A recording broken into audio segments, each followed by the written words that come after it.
Hi, this is Todd Howard of Bethesda Game Studios, and we're here to show you a sneak peek at our latest game, Skyrim.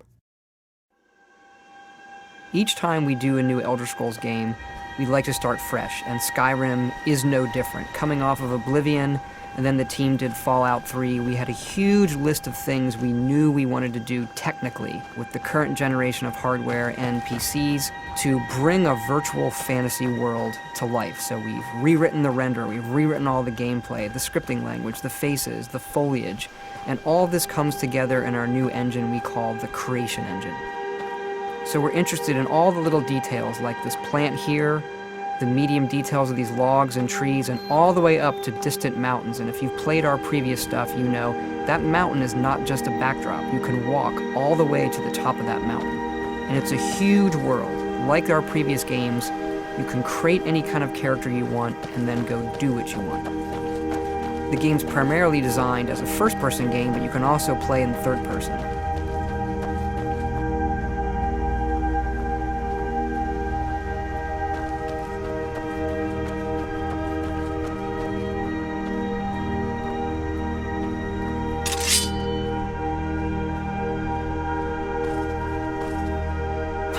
Our big motto for Skyrim is, you are who you play.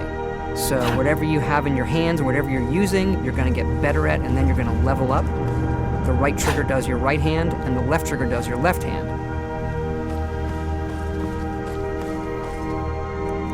And you could put either a weapon or a spell.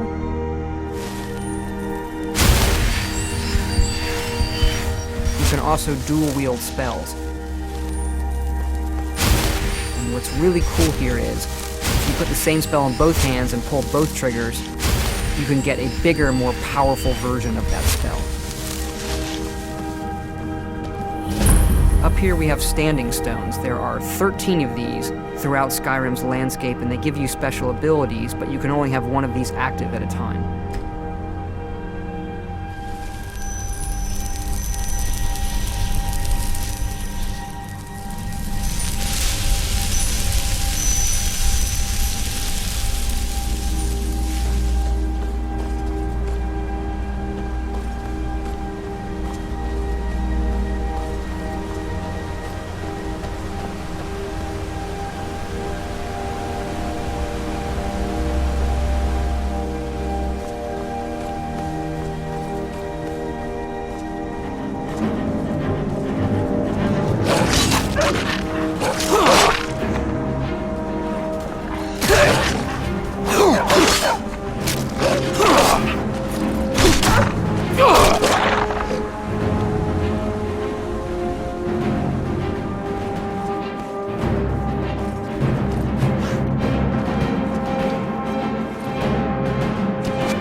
This is your character menu. Here you can see all your items, not just what they do stat-wise, but also what they look like. Each of the thousands of objects you can find can be zoomed in, rotated, and looked at in high detail.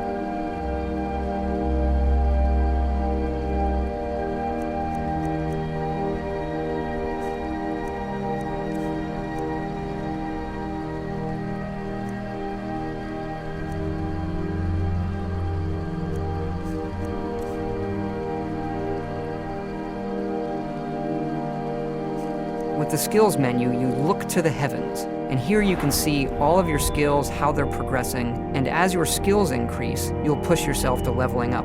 The higher the skill, the more it affects your level progress. And when you level up, you get to pick a perk. Each of these skills has its own perk tree.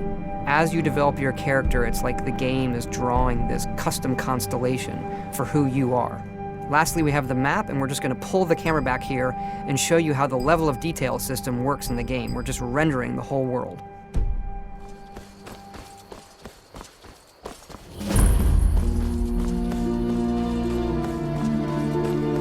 dragon! I saw a dragon! What? What is it now, Mother? You keep on like this. Everyone in town will think you're crazy. I got better than Ain't every day we get visitors in Riverwood. Gerda's family first settled here as woodcutters a few generations ago. She and Hod run the mill. I make a decent living sharpening axes and fixing the sawmill.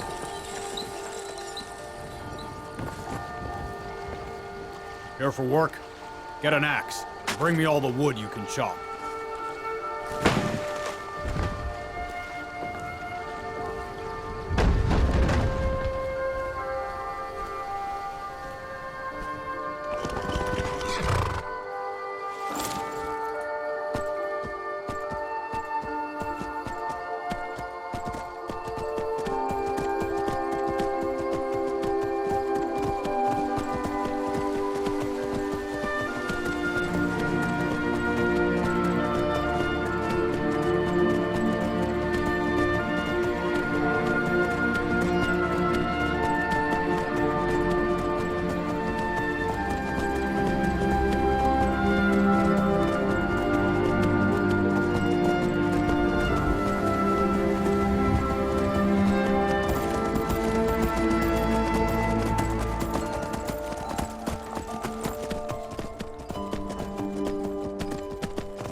This mountain here is the tallest mountain in Skyrim. It's called the Throat of the World. It is home to the Greybeards, who are masters of the voice. The voice is the ability to use the language of dragons and form these magical shouts. And this is a power that you will learn throughout Skyrim's main quest.